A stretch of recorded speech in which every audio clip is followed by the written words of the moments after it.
Writing from the soul is the mother of all invention, and 21 Grams is back for another season of this exploration. We will look into the artist and the art they create. Except, this season we're adding the questionnaire, invented by the great Bernard Pivot, to go even deeper. They say 21 grams is the weight of the soul, and this show is the scale. So now here's your host for 21 grams, Joe Compton. Yes, hey everybody, we are live and another 21 grams, and I am super excited to have my filmmaker friend, the one and only, the awesome Todd E Braley.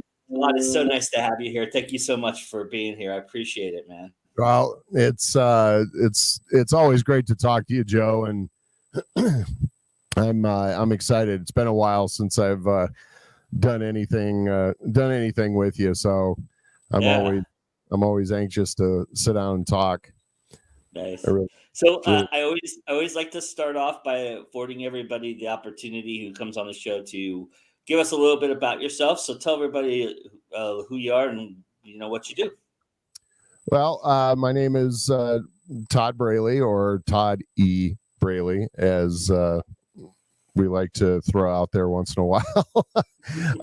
I'm a filmmaker, been a filmmaker since I was about 8 years old, and worked in Hollywood for 5 years in post-production, and moved to Colorado after having some trouble with Hollywood, and now I live in Grand Junction, Colorado, and I make movies, and I get them on streaming services, and then I go make some more movies. So that's awesome. In a nutshell, without going too deep. That's what I do. Well, we'll get there. We'll go deep enough for it. But it's funny because I always tell people my horror story about Hollywood, and it's just an awful, awful place. It's just such a terrible place.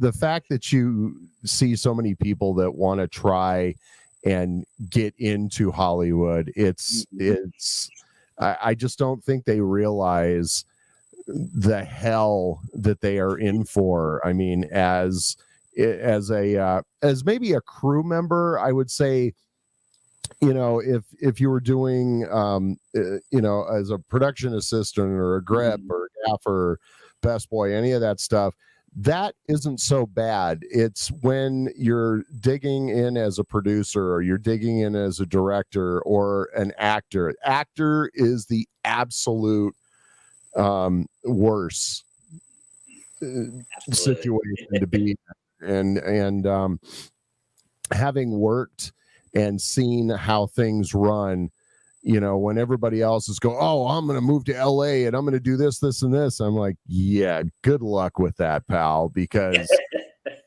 it is, and I don't want to shit on people's dreams, but if you just know the reality, I mean, we don't need Hollywood anymore.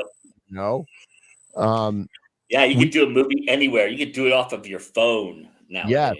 Exactly. Yeah. So it's just, the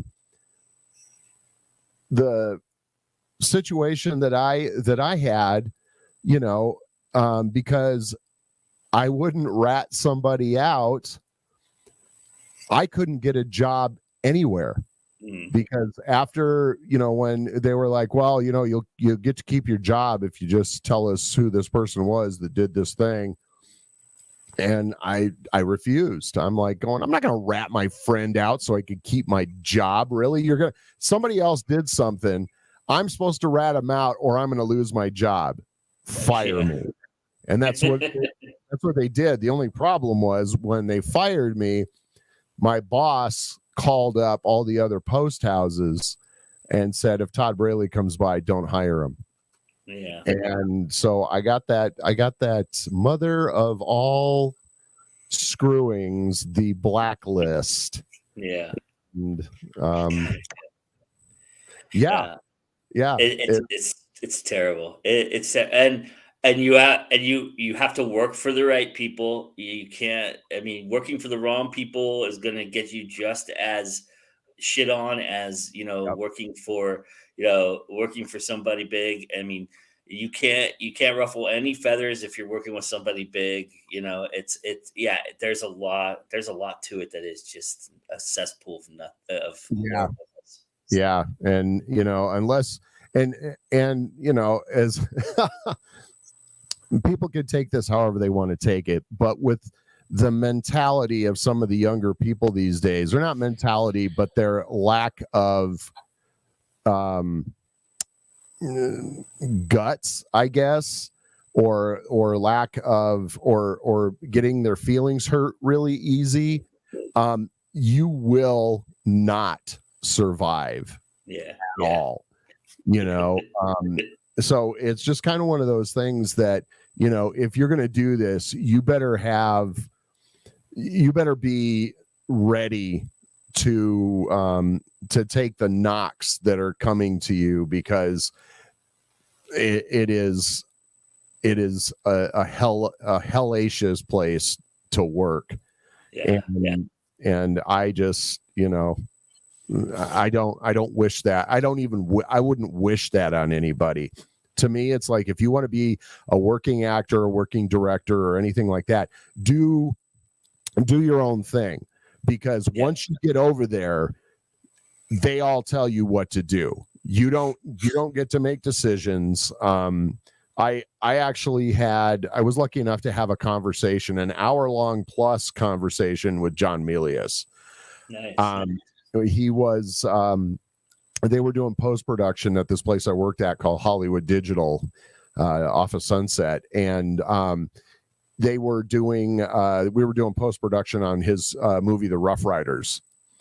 And, it's about Teddy Roosevelt and his group of Rough Riders. And, he was sitting out having a cigar, and, somebody that I worked with pointed out, dude, John Milius is sitting right over there. And I looked across and I thought, you know what? I am never going to get this opportunity again. So I went over and I sat at the table next to him, and then pulled out a cigarette. That's back when I smoked. And I pulled out a cigarette, and I just acted like I didn't have a lighter. I said, can I borrow your lighter? Oh, yeah. You know how John Milius is deep, resonating voice, and he throws me his lighter, and I lit my cigarette and just started talking to him. And, at one point he told me, because I was talking to him about being a younger filmmaker, and I mean I was, how old was I think I was like 32 at the time, or 31, and I asked him, I said, what do you say to somebody like myself? He says, stay the fuck out of Hollywood. He says, I've been really lucky. He says, if you have the opportunity to just go do your own thing, he said, just go do it. He said, because once you're over where I'm at, he said, your life is no longer yours. You belong to whatever studio you're working for, and you have to fight tooth and nail to get everything that you want. So anybody out there that has the chops of saying, oh, well, there's no way I wouldn't put up with that shit, then you won't work. Not in Hollywood, at least. No, not in Hollywood. So, and here you are, like 15. What are we at? 15 movies now for you that you have in the can? 15 that you got streaming? 17.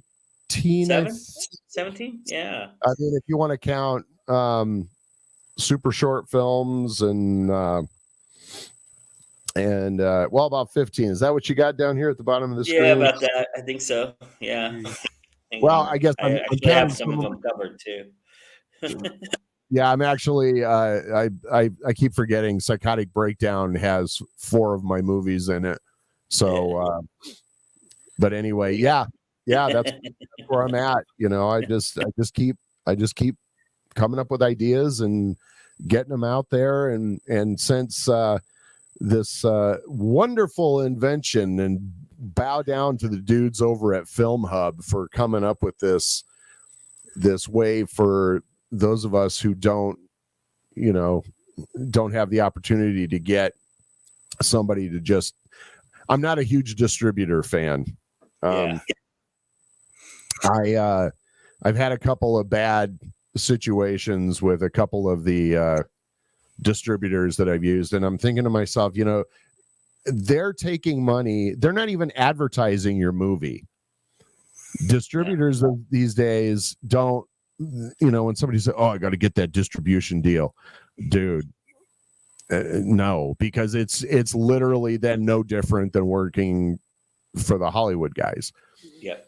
So I just have decided, and I'm trying to get the rights back from a couple of my films to be able to just self-distribute and do it myself, because I'm not getting rich off of it, and I don't care, because I just love to make movies. But I'd rather just do it myself, because I spend the time that needs to be spent. And I'm pretty good at self-promotion, and I know where to promote and what to promote and how much money to spend on marketing and stuff like that. So I'm doing okay at that. So I just, that's how I like to get my movies out there now. And yeah, it's a little bit of work, but I've learned a lot just over the last couple of years using Film Hub. So yeah, I'm curious for you these days. When do you decide that you're going to do this as a production? I mean, I'm sure you've written scripts that you haven't made yet, that you're kind of mulling over and looking at. But when do you pick what you're going to do when you're going to do it? When I get antsy. When I'm sitting around and I continually talk about what I want to do, and then I start aggravating my wife, and she says, "Jesus Christ, will you just go make your movie? Just go do what you got to do and go make it." Or I continually come up with ideas. I mean, I've got lists of movies. I've got scripts that I've written or I've co-written with other people that we haven't done anything with. I've got that shark movie that called Blood Loss that I want to do, and it's different from every other shark movie, which is something that it goes back to old school. It goes back to the intensity of Jaws, and I'm not comparing it to Jaws. Somebody out there, guy thinks he nobody can make a movie as good as Jaws. Yeah, no shit. I'm not trying to, but it goes back to that deal versus Sharknado and those stupid shark movies. And then I've got this movie called The DJ that I've been wanting to do for like 20 years. It's about my time as your a DJ. life story. Yep. My time as a DJ in the 1980s, and I've got that script that I've been trying to get funded. That's a $10-15 million movie with music rights. That music rights alone are $3 million. So yeah. So anyway, I just when I got something done and I've promoted the hell out of it, and then I'm sitting there and sometimes, Joe, I mean, you probably know it just as well as I do. You're sitting there and all of a sudden this idea pops up. Oh, wait a minute. Oh, hold on a minute. And I get my phone out. I have this app on my phone that's like a Post-it note thing. And I open it up and I'm sitting there and I just start typing. I just so I don't lose it, I'll type up like a 3-sentence synopsis of it. And then over the course of the next few days, I'll just, periodically when I'm not, if I'm not working, doing my paying gigs, I'm, typing things up and coming up with, doing an outline of the project before I start getting into to do the film. I mean, that's pretty much how I've come up with everything. With you like to draw. that literally, there was nothing that triggered that. I just all of a sudden, kind of out of nowhere, I thought, wait a minute, no. So if we had a woman with a traumatic brain injury who used to be an artist, and then we get one of these narcissistic, caregivers, social media wannabe people, that wants to be influencer. Yeah, that's the word. And then she gets a job as her caregiver. How's that going to work out? And hence, I mean, that literally was my thought process, and it wasn't anything that triggered it. It just kind of one of those things that just went, oh, hey, that's a good idea. So yeah, there's a lot of stuff, and then the ones that I feel like I can get done, and those are the ones that I will pursue hard. That's when I start calling actors. I mean, I cast my movies before I write the scripts, and a lot of people tell me, well, that's a dumb way to do it. Yeah, but then when you're writing, you know who's playing the parts, and you're writing to the strengths of those actors. And then I hear their voices in my head as I'm typing. So that's not a bad thing. It's not a bad thing to cast it beforehand. Now, granted, I have casted some of my projects beforehand, and then things, some stuff doesn't work out and you switch that up. But at the same time, then you're also replacing, when you start thinking, okay, who could take that up? Who could pick that role up? Oh, this person, and you like to draw. Deborah Lamb was not originally the mother. She was playing. Oh. Yeah, she actually had come on to play the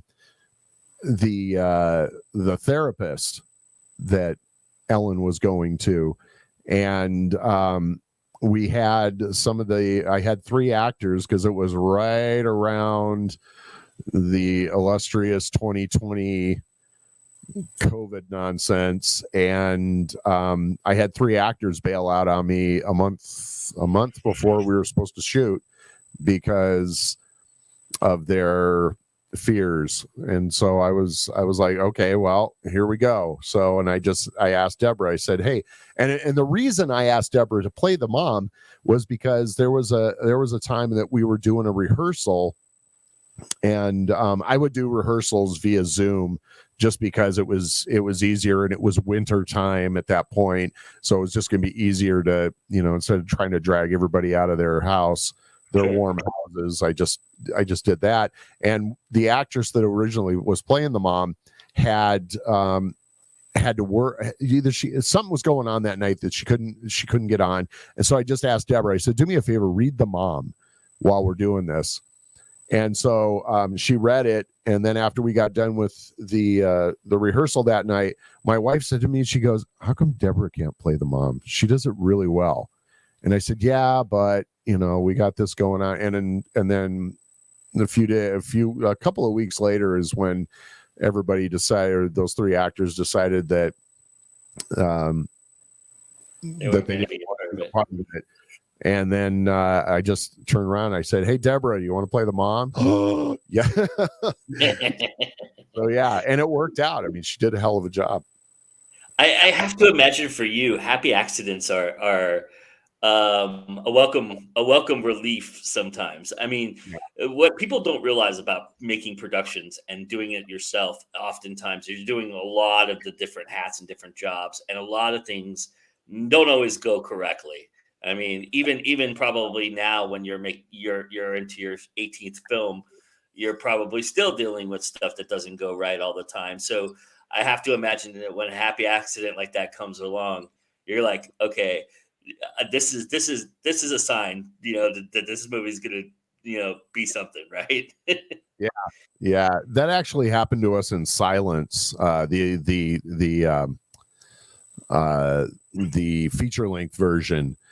We had a hospital situation set up, and basically what happened was I was going to be able, I had gotten permission to shoot at our local college, and they had this whole building that used to be a hospital And when the hospital that had been there had moved out to another part of town and made they built a whole new facility, they gave that hospital their building to the college, and then they used it for their for people to become EMTs and all that stuff. So they had the robot dummies that you could do CPR and all that stuff on. And so I had convinced them to let me use it, and they said, well, if you give us $200, you can use it for a whole day, which was perfect. And then when it came time to get ready to shoot, when I called up over to the hospital about a week before we were supposed to shoot the hospital stuff, I didn't know that the woman that was in charge was not in charge anymore. And so I ran into too much resistance that I didn't have time for. Now all of a sudden, when I had insurance, I had everything that I needed, and the other woman was like, okay, let's do this. Well, the new lady that was in charge, she said, well, we want to make sure that you guys have a bond that'll take care of anything that you guys may break. I'm like, that's what insurance is for. That's but she was creating all of this extra red tape. And so I put it off, and then came up with another idea that fell through. And every time, I mean, literally the movie is done and we're still trying to get these hospital scenes done. And I got a hold of St. Mary's Hospital here, and they had an entire floor that was not being used because they built a whole new section of the hospital onto their building and moved all that stuff over to that new part of the hospital. And the woman told me, she said, okay, here's what I'm going to do. She says, you have 2 hours. She said, that's all I can give you. She said, and come with your actors and the least amount of people. She says, because what I'll do is I will sneak you in, but you can't be obvious. So when everybody showed up, and first of all, I had to go into the script, because 2 hours, there's no way I could shoot 7 scenes in the hospital in 2 hours. So I went in and tried to figure out what I had to cut out. And then after I figured that out, I told all the actors, okay, this is what we're shooting, and this is the order that we're shooting. And we got in there, and we had to have everybody nobody could congregate. When I told everybody to get there, act like you are there for something else. Don't come and see me. Don't tell me hi. Don't wave at me. Just come in, go find a place to sit.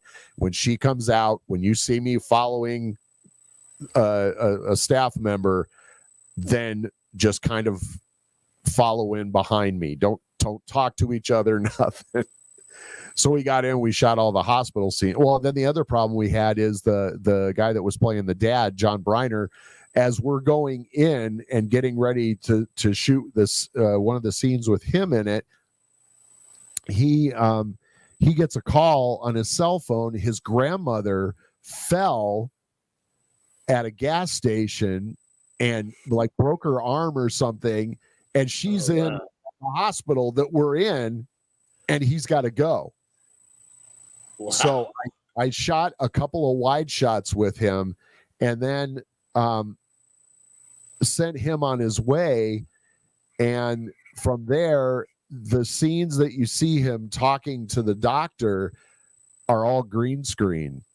I went back in and took photographs of where he was standing, and then did the same thing with the doctor.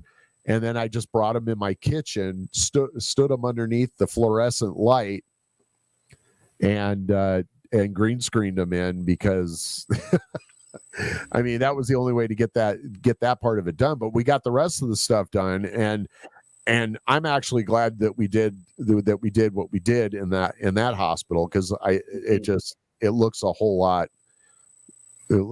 better. The production quality is there. So I love that indie filmmaking at its best, right? exactly. What is it about productions you're doing now? Well, first, let me ask you about this, because this is always curious for me because for writers, genre matters only to what the idea is. But for filmmakers, oftentimes you get an idea. It's about, especially for indie filmmakers who are making their own stuff, it's about what I can make right now, right? And so the genre is not going to matter at all in that aspect of it. And you have proven that. You've gone all over the place as far as genre goes. And is that how you follow it? It's just what I can get done right now, or do you have a certain thing that you look at where you go, you know what, I haven't tackled this type of film before, so let me try that. Actually, it's both. Yeah. It's both. I mean, usually first thing out of the gate, it is what I can get done right now. What can I do with what I have available to me? And then it's the other one, then it's, I've done this. Let me try this. I'm going to do this.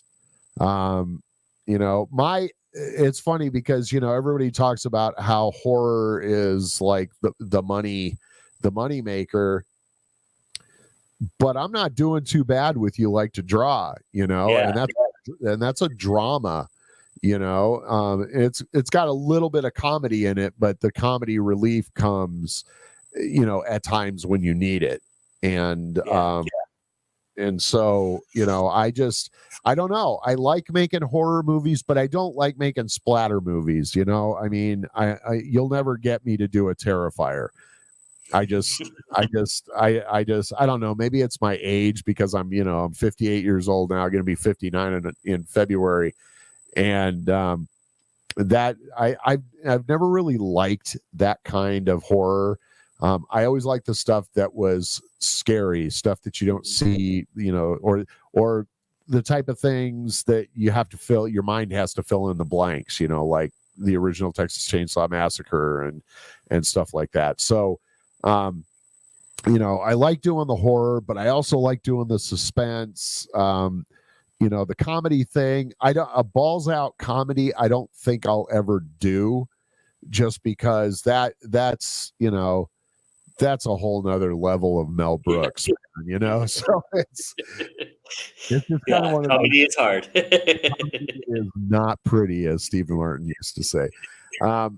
But and I was able to pull off some comedy in Santa's Lap and in The Dance. But on the whole, I wouldn't want to try and do, like, I had a romantic comedy that I wanted to do so bad, but I sat down to write it, and I was just, I had the full outline. I had taken, like 2.5 weeks to put this thing together to get ready to write the script, and it just wasn't coming together, man. It wasn't. I feel this pain so deeply. It wasn't funny, Yeah. I got really annoyed, and I finally just gave up on it, because it was it wasn't my thing. And then I tried to find other writers, and I was trying to find somebody to help me write it that had that same thought process about how I wanted to do it, but everybody I was running into, they wanted to do it differently. And I'm like, no, but that's obviously there's no collaboration going on there. It was just somebody's ego that was like, oh, well, I think I could do it better. So yeah, it was just kind of rough. So I kind of skipped out on that one, but yeah, it's just kind of whatever comes to me. Like right now, I've kind of been dancing back and forth between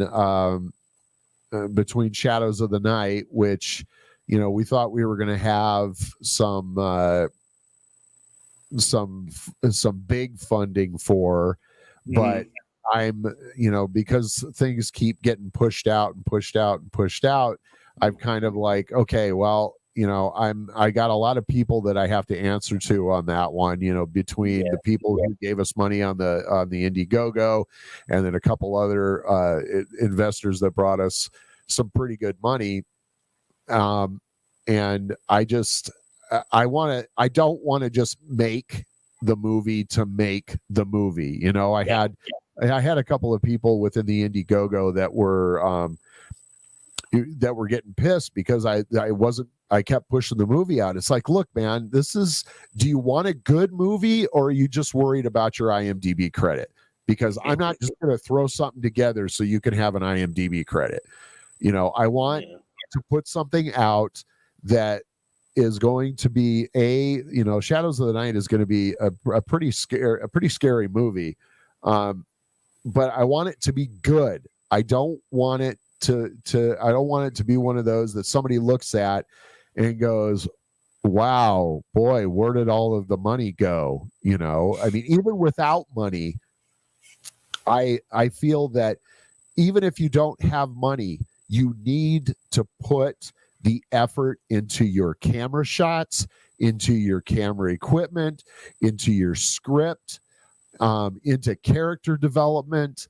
And people just aren't doing that these days, and I feel like, some of the stuff that I see out there when guys are getting are putting these Indiegogos together, and they do them. And I hate crowdfunding. And I've already decided after this Shadows of the Night, I'm never doing another fucking crowdfunding ever again.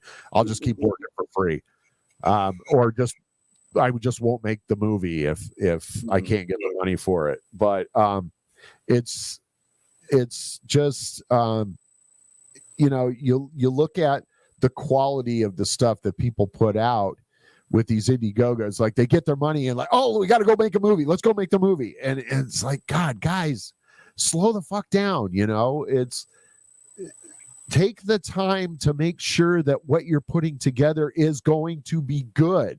So somebody, because you only get one chance at it. I mean, if you fuck it up, it doesn't do anybody any good. Exactly. And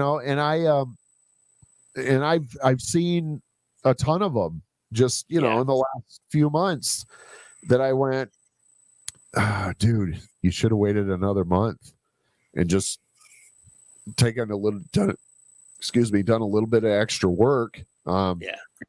So I just feel like, if you're going to do this, do it right or don't do it at all, and that's kind of my thought process on it, because there's some stuff that you look at, and I guess the other thing is you look at some of the stuff that some people have put out, and I'm not saying I'm perfect. I'm far from perfect, but I also take a lot of pride in what I do. And you've seen my work. I mean, there's some of the stuff is questionable, but at the same time, I worry about my sound. Sound will kill you quicker than anything on this planet if you got shitty sound.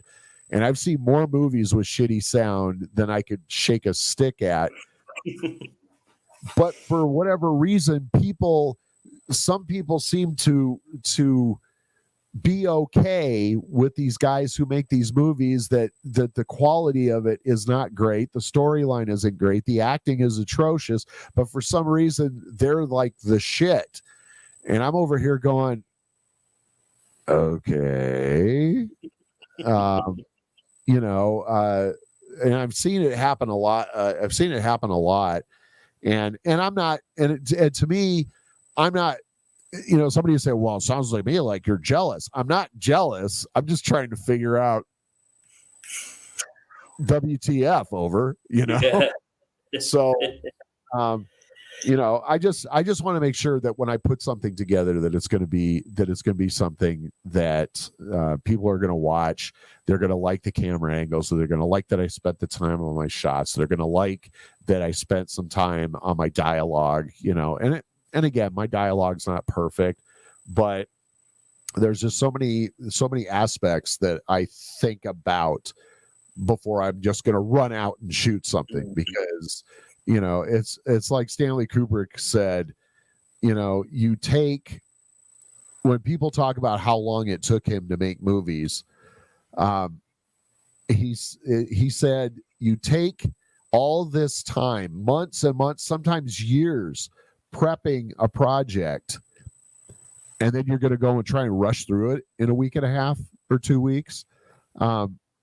I think that because we are indie and because we don't have the money, we need to prep and get ready and make sure that we have lighting down and make sure that our sound is good and make sure that the guys running the cameras know what the fuck they are doing, or that as the director that what the fuck you are doing, because I've seen that too. Yeah. That Sure. that you're just like, dude, what do we not know how to direct our actors? So, and again, I'm not trying to make it sound like I'm perfect, because I'm not, but I just think, the younger generation, guys, use your noggins, think before you dive into this, and then go, oh shit, I guess I should have thought about that. Or you get into post and go, oh wow, my sound is not, I guess I should have checked the sound, because I make the people that are running sound for me, all right, listen back to it, make sure we're good. I never walk away from a take or a setup before everybody looks at the video. It checks everything. It's like, okay, are we good on audio? Yes. Are we good on video? Yes. Okay, move it on. Let's go. Yeah. So is that kind of why you've done a lot of horror films, but is that kind of why you've only tackled one sequel in your repertoire before? Is that kind of how you because it doesn't make sense. You've done it, you move on. Yeah, I actually had a sequel to Misfit that I wanted to do, and it was pretty good. I mean, Deborah Lamb was going to be a part of it. Lynn Lowry was attached to it. Eileen Dietz was attached to it, and I had a whole. It was a good setup, and everybody that's read the script has gone like, "Wow, dude, too bad." I tried to raise some money to get that, because you got to, when you've got Deborah Lamb and Lynn Lowry and Eileen Dietz, I'm not saying that they're not cheap. Yeah. That they're so expensive, but you want to make sure you get these people paid. And if you don't raise the kind of money that you need to raise, then it's kind of pointless to, well, I'm just going to go ahead and keep going and hopefully somebody else will give me some money. I've seen that with some guys. That's important, right? Valuing others' work that collaborate with you is super important. Another super important lesson that indies need to learn. Yeah. They need to check their egos. Film school doesn't make you an amazing filmmaker. Making movies makes you an amazing filmmaker. So I think that's some of the stuff that some of the young guys out there, and they're like, yeah, okay, boomer, but it's called advice. I'm not ragging on you. If you get butthurt by what I'm saying, then that's on you, dude, because all I'm trying to do is pass on my learning experiences to those who are still doing it, but they're rushing and hurrying and I got to get this done and I got to do this and it's, nobody's going to have a fit because you take a few extra weeks to make sure that the quality of your project is going to come across and look well. It's like when we did the chip. Have you had, did I ever give you a link to watch that? Okay. Yes. I haven't watched it yet, but you did give me a link for it. We were meticulous about the lighting and the camera angles and everything on that. And when we got done with it, I looked and I was like, you know what? Granted, some of the stuff in the story, I'm not, I wish I would have changed a few things. Mm-hmm. But you always do that. You always do that, though. Well, I mean, it's kind of one of those things. I won't give it away, but the ending, I wish I would have done differently. You know, it's kind of one of those things. I went, oh God, okay, okay, I should have just taken a little extra time to think about it. But yeah, but it doesn't. You know, and anybody that's watched it, nobody said, "Oh, dude, that sucked." Everything everybody said was, it looked amazing and the acting in it was great, you know. And some people didn't care about the ending. Some people were like, oh, I loved it, it was great. But I was excited because to look at the movie, it's one of my best looking projects that we as our little group of people here in Grand Junction have ever done, because it looks amazing. You know, my son came out and was the cinematographer, and you know, I had a good crew, man. I had, you know, 2 sound people. I had a script supervisor for the first time, and I had 4 camera people, because we were shooting anywhere between 4 and 7 cameras at a time. Wow. Yeah. Almost like a studio production, like a sitcom, almost. Yeah, well, kind of, yeah. But I mean, I learned when I found out back when The Shield first came on, that was on FX. I was watching it, and the continuity between some of the interactions within the police stations and stuff, it was so fluid. Mm-hmm. I'm like, these guys got to be using more than one camera. And so I did a little homework on it. And sure enough, man, I mean, that's how they were shooting that thing. You know, they were doing 2, 3, 4 cameras at once. So I did some homework to find out how they did that and were able to get away with not seeing the other cameras. And I shoot no less than 3 cameras on a shot at a time. Nice. Now, just because, you know, it helps the time to get the time that it takes, because you set up those 3 cameras. You've got your wide shot. You've got a single on one of the characters. You got a single on another character. You know, at the poker table, we would shoot everything that we had to shoot on one side of the poker table going one way, and then get everything that we needed, and then go to the other side of the poker table and shoot back the other way. And so it was, you know, camera on this end, camera on this end, camera on this guy, camera on this guy, you know, and then we had. Are you doing pickups at the same time? Are you looking at pickups after? We're literally. And then what I would do is I would get my camera and I would get the close-ups of the hands and the throwing of the poker chips and all that stuff, and the cards being dealt. And so, and then when we'd get done, before we'd move, I'd say, okay, do me a favor. I'm going to roll. You guys just start play. I said, go back and play that whole hand again. And then I just shoot, you know, some of the stuff that I missed. And then boom, whoa, that's all done. And we can move on. And I don't have to come back and get more poker chip shots, because it's done.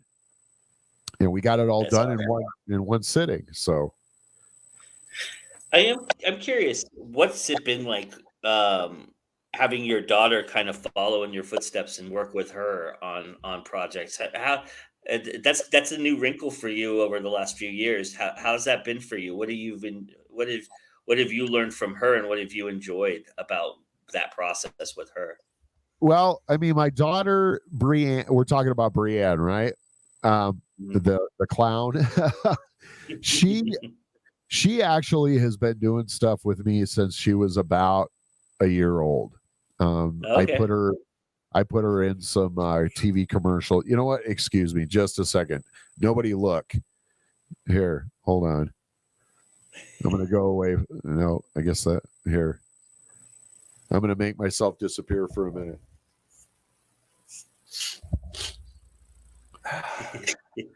Sorry. No worries. I have allergies and my nose was No worries. I apologize. Anybody watch it out there. And then she did some commercials when she was, 6, 7 years old. And then when we did Surviving the Undead, she I asked her if she would do that one as well. And but she I only found out after we finished Surviving the Undead that she was like, Dad, please don't ask me to do anything again. I was like, well, why? And she said, because she goes, I don't enjoy it. It's not fun. I do it for you. I do it to help you. And excuse me. And she I loved working with her because she was just a natural. She showed up and had her lines down. And there were days that because she was going to school and stuff, she didn't have time. And when we shot Surviving the Undead, it was on a weekend. And sometimes she'd walk in Saturday morning and she'd walk up to me and she goes, Dad, I don't have my lines down. So can I have like 10 minutes? And I said, yeah. And so she'd disappear for 10 minutes with her script and come back and had all her lines down. I mean, she was, I loved working with her because she was easy as an actor. There was no ego. There was no nothing. She was prepared. And when she wasn't prepared, she was prepared. And then after we did Surviving the Undead, she went and did this clown makeup stuff. She would disappear. I always thought she was going to do like special effects stuff. And she would just disappear sometimes and come back from her bedroom. And she came back one time and she had this thing that looked like a nail went through her arm because she was in her bedroom. She was in her bedroom and all of a sudden she's like, she comes screaming out into the living room. And we're like, what's the matter? What's the matter? And she goes up and she's got blood dripping off of her arm. And this nail is sticking through her forearm. And she's just like screaming at the top of her lungs. And I get up on her and she goes, no, it's good, dude. Look at it. It's fake. Doesn't that look cool? And so she disappeared one night and she says, hey, Dad, come here for a second. And I walked in the bathroom and she had that clown makeup on that he has in Kill Show.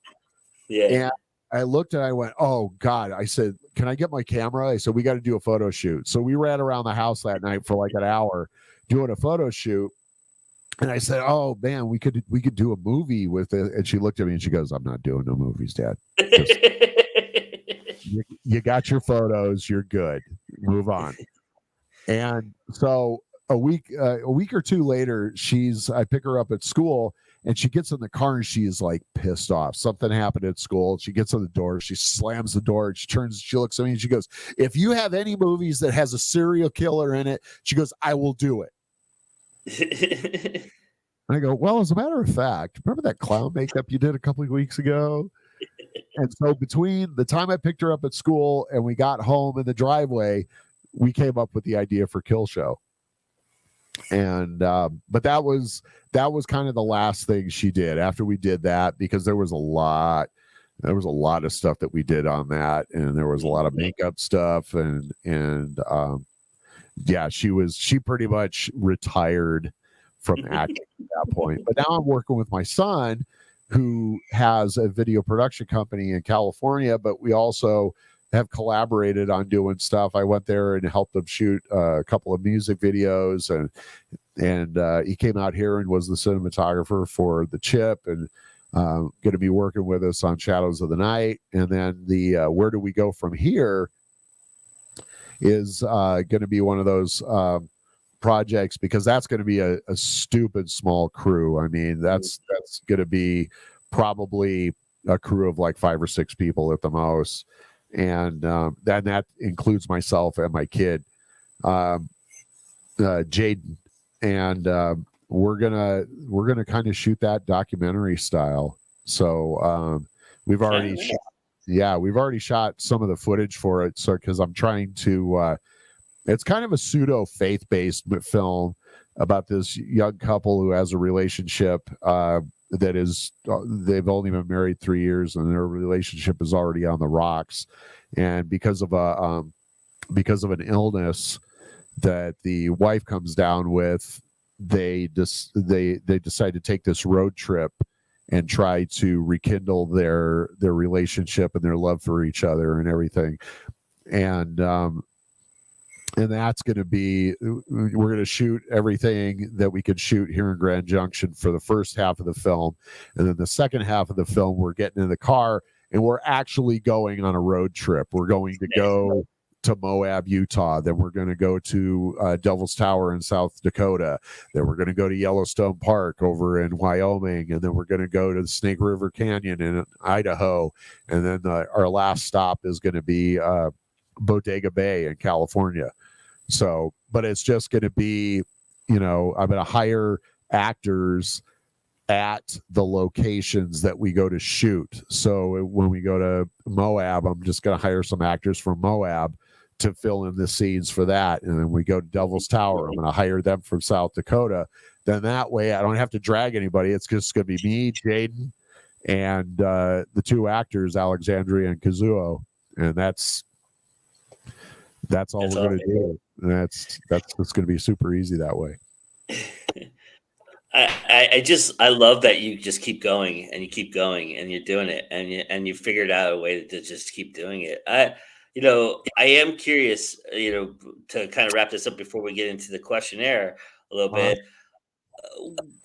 What would you, if I had told you this would be your path 20 years ago, what would you have said to that? Would you have been like, man, you're crazy? No way. I had given up on filmmaking after, because in 1999 is when I had my issue with the place that I worked at and got blacklisted. And I had given up on movies and everything. And I moved out here to Colorado to go to work at a TV station out here to make TV commercials. Now, a lot of people think, and as a lot of people know, originally back then, production companies made TV commercials. TV stations didn't make TV commercials. But in Grand Junction, Colorado, at the time with a population of less than 60,000 people, the TV stations make the local TV commercials. And I just came out here and I was just making TV commercials, and I had started my DJ business again, and I was doing really well with that. And in 2006, one of the photographers that I worked with at a wedding, I actually worked with them at quite a few weddings. We were talking about movie stuff, and he's like, man, he says,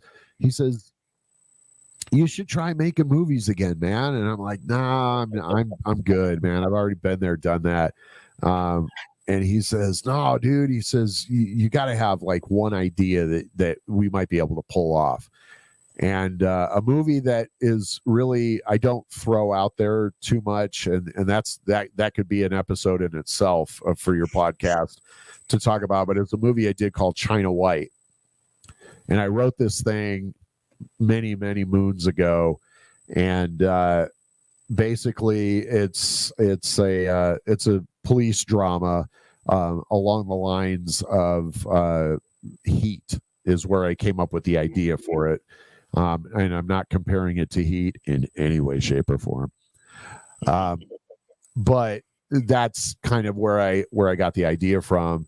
And I kind of dug in, and we took 2.5 weeks and we shot this movie, and I got local actors, and I brought a couple actors from California, And when I got done, even though there was a lot of problems when we were putting it together, I was like, I think I like this again. I probably, if you would have told me in 2005, I would have told you were fucking crazy, because I wanted nothing to do with it again. But you know, when the digital age of filmmaking started to roll in, and when the cameras that you took photos with are now the cameras that you can make movies with, it was I just started thinking, exactly. So now we have the ability to do something that we only could rent equipment for, that we had to go buy film for, or that we had to buy videotape for, you know, and now I can do this on my own, and I don't need anybody else. And that's when I just decided at that point, after we finished China White, even though I wasn't happy with the movie, I was like, well, shit, let's go make another one. Yeah, you know, nice. I got more ideas. Let's go make another one. So do you still have your DV library? Do you think, because the last time we actually did an interview like this, you showed me your DV library. Do you still have it? Oh, the mini DV library? Yeah. Yeah. I actually when we kind of redid the inside of the garage here to turn it into a full-blown studio, I boxed those up, but I did not throw them away. I still have all of my mini DV tapes for the first couple of projects that we did. I still have those mini DV tapes. So now I'm up to, what am I up to? 26 external hard drives that I have all of my stuff on. So, and yes, they're all numbered and cataloged and everything. So I know where everything is at. But yeah, I still have the DV. All right. So you ready to tackle the questionnaire? Yeah, hit me with it. All right, so we're doing the luck questionnaire, invented by the great Bernard Pivot, and then perfected and adopted by James Lipton for Inside the Actor Studio, and now adopted here. So, Todd, tell me, what is your favorite word to write?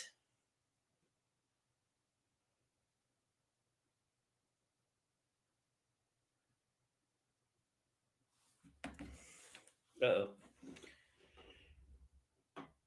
I don't hear you. Oh, there we go. Sorry. My favorite word to write is probably, and again, I'll say this because I use it too much, and I forget sometimes that I don't need to put it in there. But it's actually 2 words. We see. Nice, we see nice. so and so. We see this. We see that. We see, So I've really had to try really hard in my last 3 scripts to make sure that I don't put "we see." Nice. What is your least favorite word to write?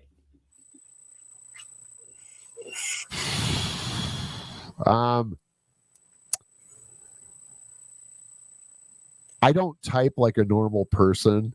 I am kind of one of those people that type, when some people, they put their hands on their keyboard and they're like tick tick tick tick tick tick tick, and they don't have to look. Yeah. I have to look, but I'm not a pecker. I'm not just but when I have to spell the word attitude, somehow I always screw that up. I always screw the word attitude. I never get it right. I always have a red line underneath it. Sorry, guys. I screw up attitude. Okay, so what turned you on creatively, spiritually, or emotionally? Creatively, I would say just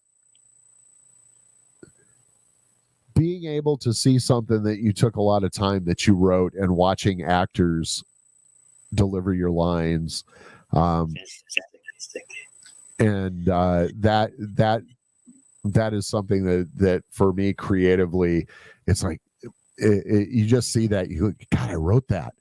They're delivering it exactly how I thought they would, Spiritually, I mean, I consider myself a Christian. I believe in God. I just, for me, spiritually, it's just that's my kind of go-to when I getting those funks, as all filmmakers do. You know, we go, there's just all of a sudden one day you're like, why am I doing this? This is so dumb. You know, we get in that rut.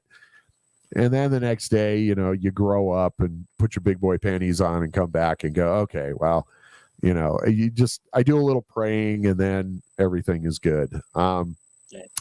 So yeah, that's what turned you off. Lazy ass people that don't well, if we're talking about filmmaking, I there's nothing worse for me than giving actors opportunities for something and they don't take the time to do a backstory on their character, when they don't take the time to learn the goddamn lines, then they don't, when they're just lazy. It's like, I gave you this part. You're not making millions of dollars and all that, but I'm adding to your resume. The least you could do is put some effort into what I gave you, this opportunity that I gave you. And I'm not saying I'm the guy, but it's any actor out there, anybody that gets a role needs to put the effort. And there's nothing worse than finding out when somebody shows up, oh, I haven't had a chance to look this over. Oh, I need about 20 minutes or so. I need to go look. It's like you've had 2 fucking weeks. And I'm not afraid to tell people, if you can't do this, then I'll just find somebody else that will. Yeah. Nice. Yeah. What is your favorite curse word? Well, I would say the F word. I would say fuck, but blasphemy, God damn it, is probably one that I use quite often. So what sound or noise do you love? What kind of what noise? What sound or noise do you love? Oh, what sound or noise do I love? I'm kind of with my youngest daughter, Brianne, is she's one of those kids that just really is into noise, into sound and stuff like that. When I'm watching a movie, well, okay, let me put it this way. In Aliens, at the very beginning, after that, when the guys cut the door open inside of Ripley's ship, when they cut the door open, and then that laser scanner comes in and woo, woo, woo, woo. And the one thing, when it passes and goes from one side of the room to the other, if you've got a good sound system when you're watching those, that I could play that thing over and over and over. And in fact, I have a few times. That was just as and it goes from one side of the room to the other, just like those weird little sound effects like that. And the T-Rex from the Jurassic Park movie, that is just bow down to the sound designers on that movie. You got to be reading it wrong, man. No, I'm reading it right.